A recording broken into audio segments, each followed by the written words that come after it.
Pabili nga po yelo. Asan ang yelo? Init sa labas. Ano yelo? Ano yan? Ice water? Ano, tunaw na. Ay, kaligo din. Pakainit. Ay, tagaktak na agad ako sa pawis. Kakaligo ko lang eh. Di pa ako nakakapagbihis. Init. Uy, Mare, kamusta? Uy, Mare. Kape tayo. Ikaw lang, Mare, mainit. Perfect sa Anong panahon. perfect sa panahon? Ang init-init na nga, umihigop ka pa ng kape. Init naman ang buga ng electric pan na to. Init. Ano ba to? Kwarto pa ba to? Microwave oven. Para naman tayo Pabili nga po yelo. Asan ang yelo? Init sa labas. Ano yelo? Ano yan? Ice water? Ano, tunaw na. Ay, kaligo din. Pakainit.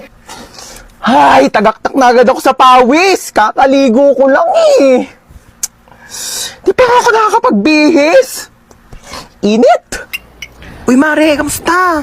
Uy, Mare. Kape tayo. Ikaw lang, Mare, mainit. Perfect sa Anong panahon. perfect sa panahon? Ang init-init na nga, umihigop ka pa ng kape. Init naman ang buga ng electric pan na to. Init. Ano ba to? Kwarto pa ba to? Microwave oven. Para naman tayo niluluto dito, be. Alam mo ba't mainit ngayon, te? Bakit? Ang hot ko kasi. Ano bang pinagtitiripan to? Sinasabi ko sa'yo, mas mainit pa ulo ko sa panahon ngayon. Mayos ka dyan. Ang init na nga.